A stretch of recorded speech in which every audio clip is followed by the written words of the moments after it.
And the first question will come from Mark McDonald with the Toronto Observer. John Jones has headlined 3 straight events in Toronto now. Has that been a deliberate decision on your guys' part, or is that just how things have kind of worked out? I think that's just how things have kind of worked out.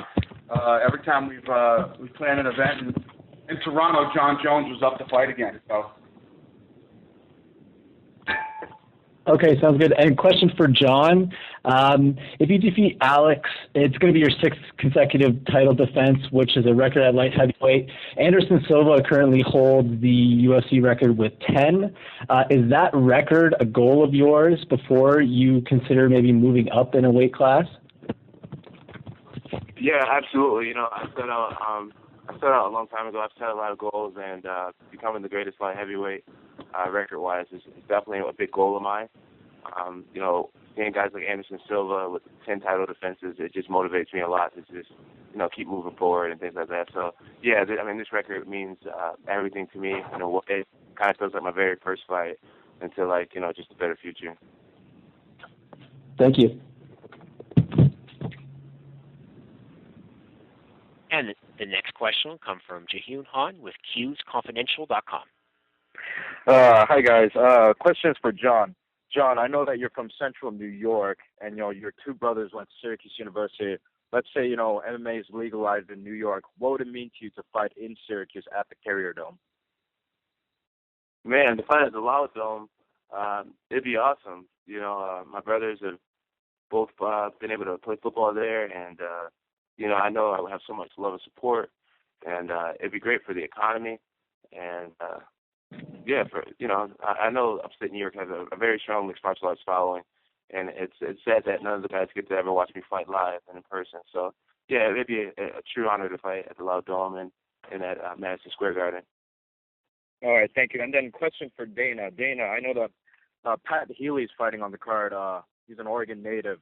When can we expect another fight in Oregon? That's a good question. I don't know.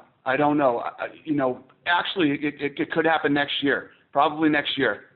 We had you know, it was great last time we were there, and next year would make a lot of sense. Okay. Thank you, guys. Thank you. And once again, if you would like to signal with a question, please press *1. Again, that's *1. Next will be Nicholas Cunningham with Ola American Newspaper. Hey, how's everybody doing? Thanks for having me on today. My first question is for Jones. You've been compared a little bit, or Gustafsson's been compared to you before this fight and in the last few fights. Do you agree with any of those comparisons that have been said about that? No, I don't really agree with any comparisons. You know, I think the only thing me and Gustafsson has in common is that the fact that we're both 26 years old. The fact that we're both over 6 feet tall, well, over 6'4". Outside of that, I mean, we are completely different fighters. You know, I've been able to study him a lot over the last several months, and I realize there's absolutely nothing he does that's like me. I mean, we're just completely different. We have the same height and age, and that's absolutely it. Right. I have one more quick one for you too. You seem to be a champion that seems unbeatable at times, and so was Anderson Silva. Did seeing him lose in his fight affect you in any way as far as just the fighter overall? Well, you know, I absolutely know that I'm not unbeatable. There's no one that's unbeatable. So, you know, I don't compare myself to Anderson Silva and the fact that he lost. You know, it has nothing to do with me. Anderson Silva has been in the game for a long time, and maybe he's at the end of his career, but, you know, I'm just turned 26 years old, no injuries. I'm at the very beginning of my career. We're in completely different stages as far as drive, motivation. I can't say drive or motivation, but we're in completely different levels of where we're at. I mean, he's been doing this for so long, and I'm just getting started. I'm very much still on fire. So it's like it has nothing to do with me for the most part. All right. Thank you so much. Good luck in your fight coming up. Thanks. And next will be Henrik Ek with Expresso. Yes, hi. I have a question for Dana White. Alexander is obviously big in Sweden. And I was hoping you maybe could talk a little about his value and popularity in the UFC as a whole, and maybe a little about his development over the past few years. He's definitely popular. He's in Sweden. He's the number one contender right now, and obviously, if he wins this fight, he would be a lot more popular everywhere. So, the one thing that John was saying earlier about this fight is everybody has been complaining about John Jones, that he's too big for the weight division. He's this, he's that, which is total bullshit. If the guy is, I don't care if he's 10 feet tall, if he's 205 pounds, then he's right for the weight class. Finally, he's fighting a guy who's his size, almost the same reach. Everything is almost the same age. So this is going to be a very interesting fight. Should John Jones win the fight? People can't make the argument that he's too big for the weight class anymore. If Alexander wins the fight, then a lot more people are going to know all over the world, not just Sweden, who Alexander is. Yeah, thank you. Once again, if you would like to signal with a question, please press star 1. Again, that is star 1. Next question comes from Heidi Fang with MMA Fight Corner. Hello, thank you for the time. My first question is for Dana.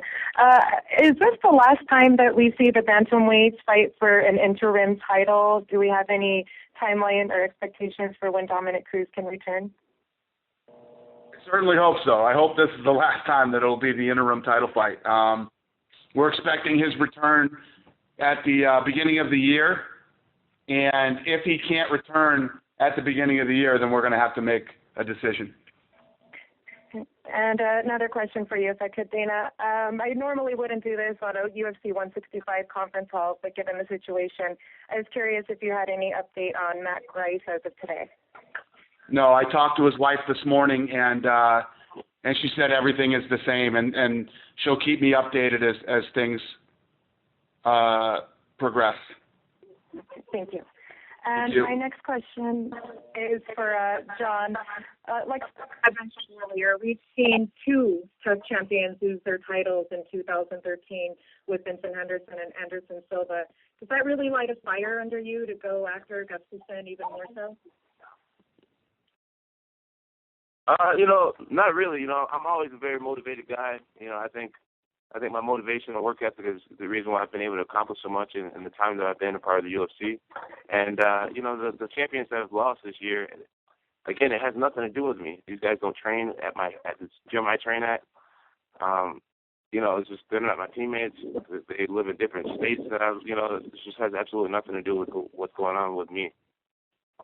Thanks. I mean, and just, go ahead. No, go ahead. Oh, my last question here was for Eddie Wineland. This is your first opportunity to fight for a title since you were the WEC bantamweight champ.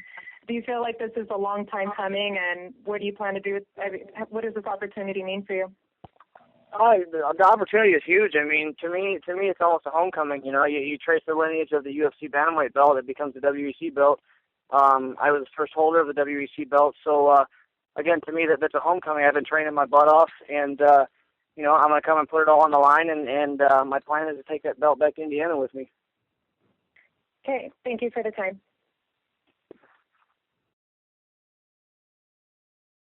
And the next question will come from Mike Giappetta with Fox Sports. So, John, please. John, you mentioned that you've spent a lot of time studying Alex leading up to the fight. What do you see there as far as his creativity level? Is he a guy who tends to get in patterns, or is he more unpredictable?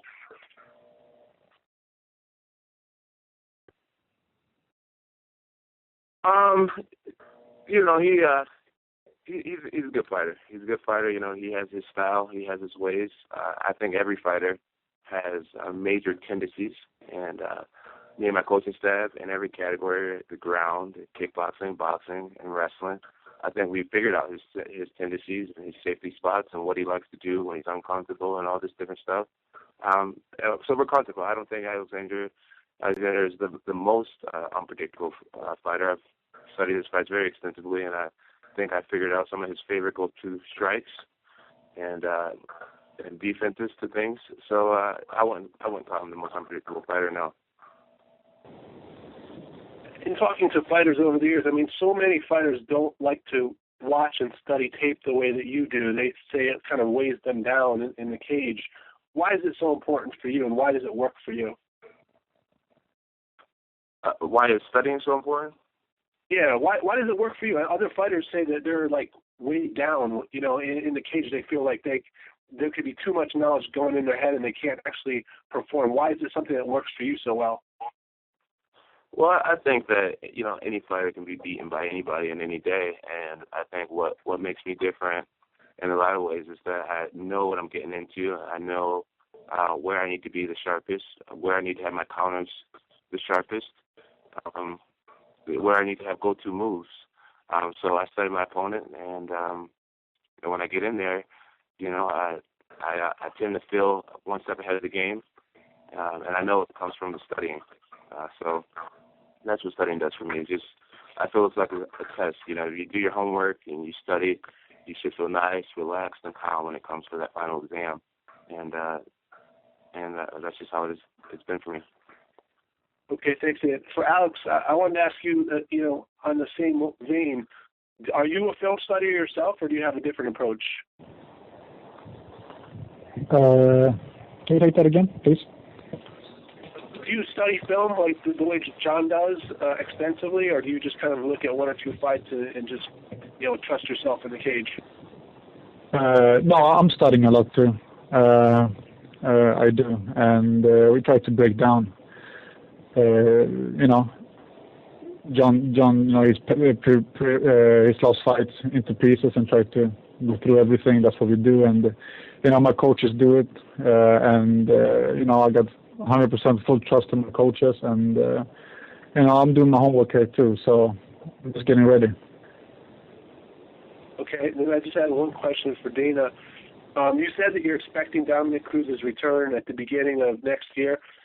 Did you guys recently talk, and did he tell you that was like a very likely thing, or is that sort of where you're drawing the line, essentially? No, the last time he came in here a few weeks ago and had lunch with me and Lorenzo, and you know, was very confident that he would be ready to go at the beginning of the year. Okay, great. Thank you. Yep. The next question will come from Steven Marrocco with MMAJunkie.com. My question for John. You guys are approximately the same height, but you're separated by about 8 inches of reach. John, you have 84 and a half, and Alexander's listed at 76 and a half. The question for you, John, is do you think that height similarity is nullified by the reach advantage?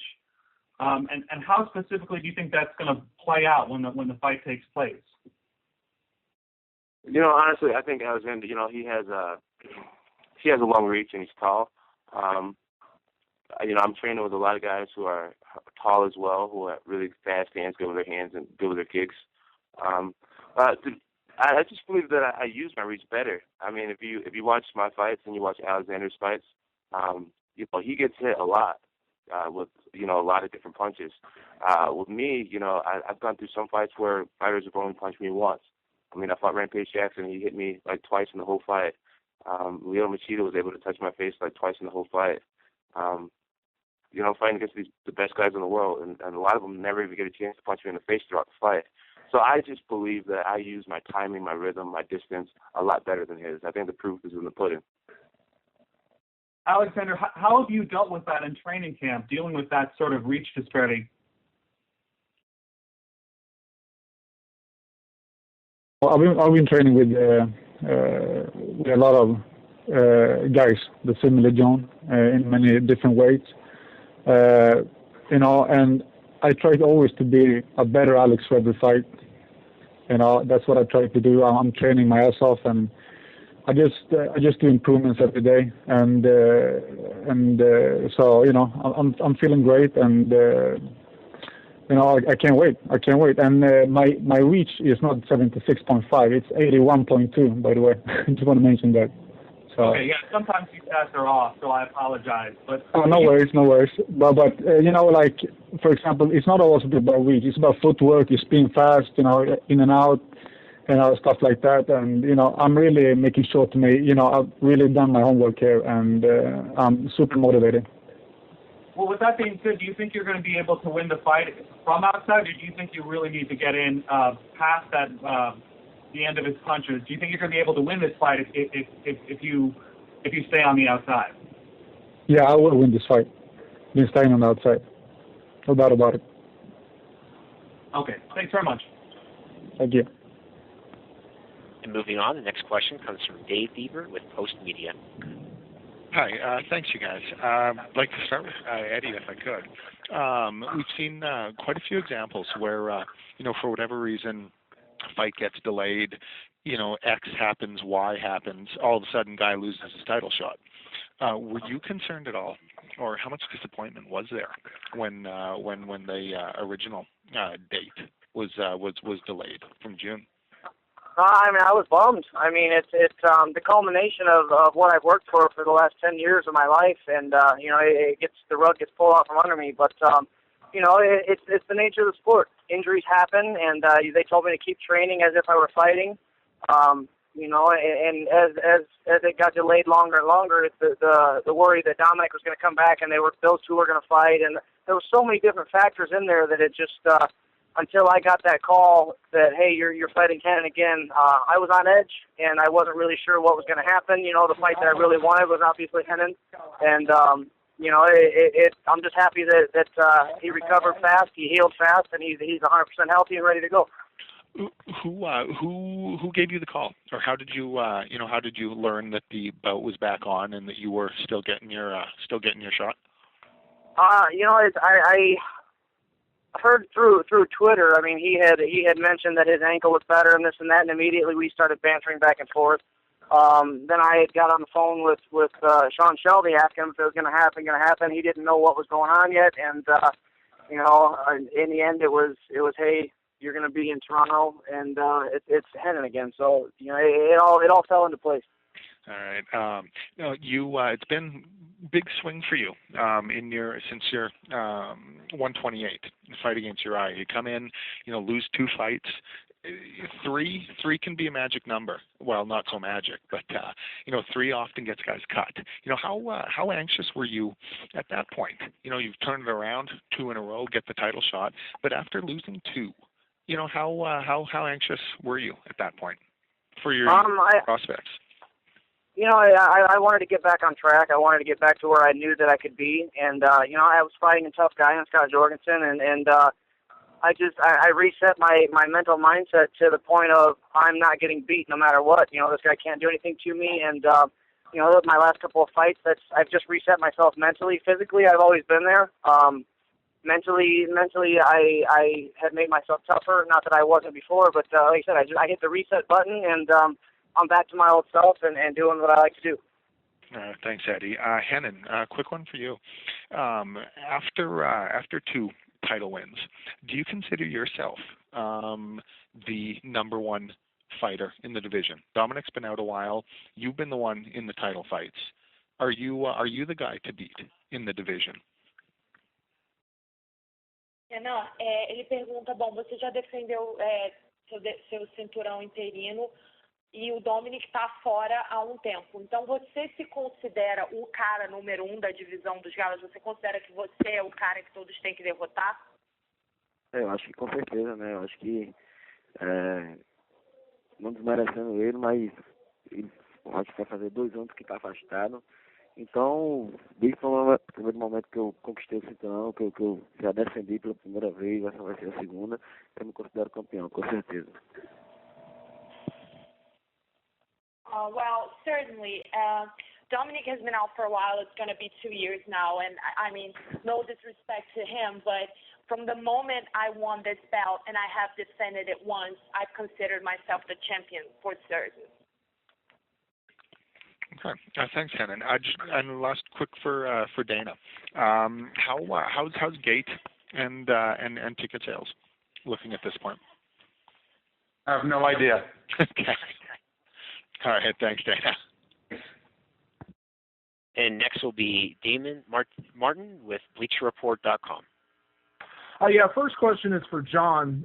John, since Anderson's loss, you bumped up and officially become the #1 pound-for-pound fighter in the sport, and you've talked openly about breaking records and wanting to be the greatest, and that was something he never really seemed to embrace. You seem to embrace it more. Can you talk a little bit about that and your desire to hold that and be considered the best fighter in our sport? Yeah, it's been really motivating to me to have that rank. What it does for me is just it helps me push harder. And the days where I feel sorry for myself, I'm sore, I'm tired. I think to myself, I've earned all this, and it's for a reason. It's because I have a special work ethic, and so yeah, it just drives me to just continue to work hard. It drives me to push harder and to realize that I'm here for a reason, and I need to continue to be that hard worker that I've been. And so yeah, it's just great. I'm really excited about it, and after this fight, after this win, I'll feel that the ranking's a little more justified. You've been very open and honest about your opponents, talking about their skill level and what they present in terms of trouble or in terms of not in fights. I know recently on Twitter you had some comments about Glover saying he was, Rampage with better grappling. I know you said some things about Daniel Cormier. Can you give us a little idea? Is this just brutal honesty? Do you feel like these guys are really challenges to you, or is this just your honest assessment of how they match up with you? Yeah, I definitely think they're all major challenges for me, but at the same time, it's like an honest assessment of where they match up with me. I think being in this position that I'm in, it's important for me to look at mixed martial arts almost as a coach, and I have to remember that I'm still a student. But at this level of fighting that I've been able to compete at, you see things, and sometimes, unlike the fans, you look at it in a more realistic view. People are saying, oh, Gustafsson, he has the best footwork and he has the best boxing and he has, and then you really look at it and you're just like, what are you talking about? Like, look closely, look really closely. So it's just like, I don't know. I just look through very true eyes. And that's the only way I can win these fights. I have to have an honest assessment of myself, an honest assessment of my opponent, and then I mix them all together and I come up with this formula of how to win the fight. And, you got to just be real. You got to be real. Like if your opponent is terrible on the ground or if he's terrible with this or he's really good at this, you got to just respect what he's really good at and just really bring to the light what he's really not good at and just come up with a very honest assessment. Like my favorite quote, if you know yourself and you know your enemy, you shouldn't fear there's over 100 battles. And I really believe I know myself and my style, and I've really figured out my opponent. I believe I've figured him out, and I'm going to come up with a recipe that seems like a no-brainer to my coaching staff. And last question, John. I know you tweeted out a picture, I believe it was yesterday, of you and Greg Jackson, and you talked about the influence he's had on your career. You became a champion under his tutelage, and I know your relationship with your coach is very special. Can you give us a little insight into that relationship and what Greg has meant to your career and bringing you to this point to where you are considered the best pound-for-pound fighter in the planet?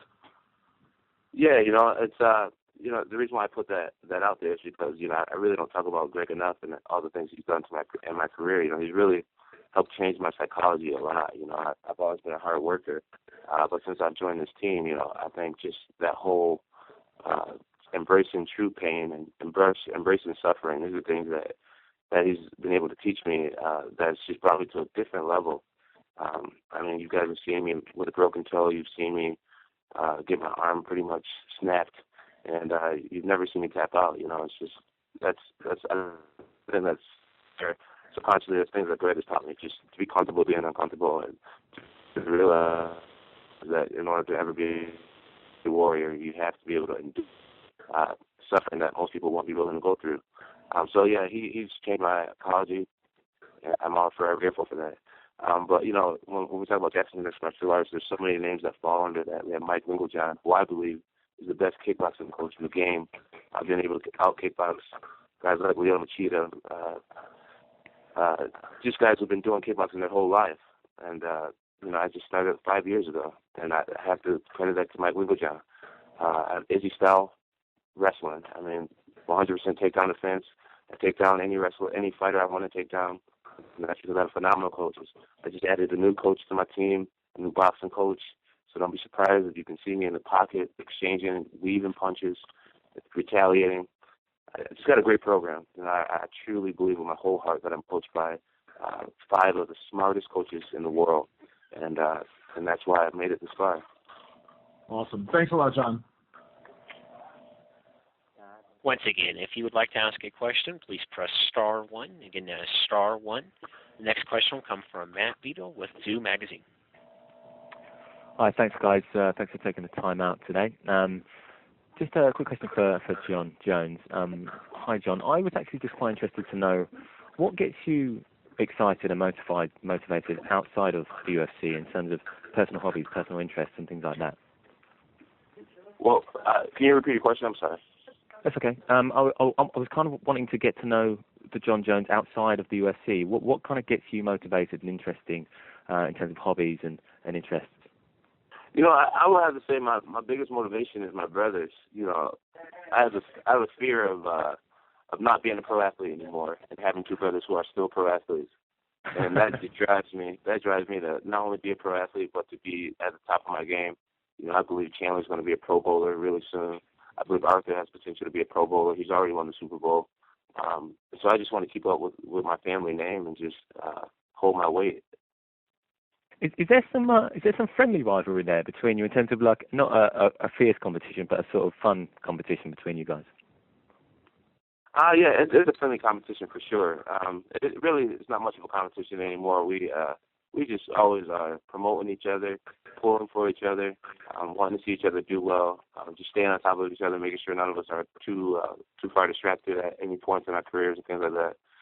But yeah, we feed off of each other for sure. Great. Thanks, John. A quick one for Dana. Dana, I was with Michael Bisping yesterday, and he had some very kind words to say about you. I was just quite interested to hear your thoughts on the British fighters in UFC at the moment. I'm sorry, who said what? It was with Michael Bisping yesterday, and he said some very kind words about you. I was just interested to know your thoughts on the British fighters in UFC at the moment. Well, that was very nice of him. I like him too. Bisping's a great guy, man. He's been here for a long time. He's been in the UFC since, I think, season 3 of The Ultimate Fighter, and I have a lot of respect for him as a fighter and as a person. And our fans have leapt on Carly Baker as well, our Octagon girl in the UK. What do you guys make of her in the US? Who's the name again? Carly Baker, the UK Octagon girl. Oh! What are you asking me? What do I think of her? Yeah, I mean, she's really warm to the fans. The fans have really taken to her here. That's awesome. I mean, that's the atmosphere here. I mean, that's how everybody here in the UFC is. When you go to a UFC event, I would expect everybody to treat the fans that way. If you show up and you are a fan of somebody, you're probably going to get your picture taken with them, and they're going to treat you with respect. And it's what makes us different than pretty much every other sport out there. Cool. And lastly, just there's been a lot of, mainly from Tyson Fury, some boxers sometimes calling out UFC fighters and thinking they can take on UFC fighters. What's your view on the kind of boxing versus UFC battle, as it were? Well, the Tyson Fury thing, I mean, a lot of people over here had never even heard of him until he called out Cain Velasquez. So I guess as far as getting himself some PR and, getting his name out there, it wasn't a bad idea. But when it actually comes down to really fighting these guys, you're never going to see a boxer want to come in. I mean, James Toney did it once, and it didn't turn out too well for him either. But, I think you're going to see guys talk smack, but a lot of people aren't really going to, because the difference is I'll actually do it. I mean, if these guys come out, these fighters, talk shit and they really want to fight the guys, I'll do it. Because I'll tell you what, and this is an absolute fact, and I came from boxing, and I used to be that guy that used to talk that smack. These guys will win 100% of the time. Dana, that's great. Thanks very much for your time, guys. Really appreciate it. Thank you. And next will be Mark McDonald with the Toronto Observer. Hi there. A question for Alex. Obviously, John has shown very dominant wrestling and submission skills in his UFC career. Who has been preparing you in the wrestling submissions department, and how in general have your preparations gone for that aspect of the game? The camp has been great. I've been home in Stockholm, and I've been here at the Team Alliance in San Diego. They're great coaches. We have great guys I'm training with here. We've been taking in guys, helping me out. So, I just been blessed having such a good camp and having such great guys around me. So, I'm feeling great, and I'm feeling ready. Thank you. Thank you. And a question for Eddie Wineland. What do you think of Renan Barão's current undefeated streak? And has his streak kind of entered in your mental preparation at all for this fight? His win streak is amazing. He's got, 30-fight win streak. That being said, he hasn't fought me yet. So he's going to see where his win streak stands. And, it hasn't entered my head at all. He's just another man. He puts his hands on one leg at a time just like I do, and there's no reason I can't beat him. So that doesn't bother me at all. Thanks a lot. And the next question will come from Dave Beaver with Post Media. Hey, thanks again, guys. Just a quick one for John. It seems like Toronto has three different fights. You've come in different stages. End of 2011, you capped, maybe the best single year for a fighter in company history. Last year, you come in after the whole UFC 151 thing. So you come in, the hot new champion. You come in, fans turned on you a little bit after 151. Are you at a place now where, no matter what, whether love, hate, are you at a place where you're comfortable with whatever the fans perceive you, or however the fans feel about you? Yeah, I'm definitely really comfortable with who I am at this stage in my career. I've just learned to let go. Just let go and just focus on what I can control. And things I can't control is the fact that I'm going to be here for a long time. I'm going to be training. I'm going to be trying to, I'm going to win a place for a long time. And, one thing I've seen is that I'm really starting to develop my own fan base, and that's great. It means a lot to me to have people really starting to figure out who I am as a person and really appreciate who I am as a person and like me. So that's really cool. And, I realize Team Jones fans, they definitely stand up for me now, and they're on it. They're on the team. And that's always good to feel. For the most part, the people who are going to hate on me is be a good hater if you're going to be a hater, because I'm going to be here and I'm not going anywhere. How much do you, do you hear or do you listen? How much do you hear what they're saying? The ones you call them haters, whatever. How much do you listen to them? I don't listen to any blog. I promise you that. The only thing I do is I read my comments on Instagram and my comments on Twitter every once in a while. Outside of that, it's just Instagram and Twitter. And people who are following me on Instagram and Twitter are obviously somewhat of a supporter, it seems like. But yeah, I don't read the blogs, so I tend not to hear as much hate anymore because, they're on my websites when they're chatting with me. Okay, cool. Thanks, John. Mm-hmm.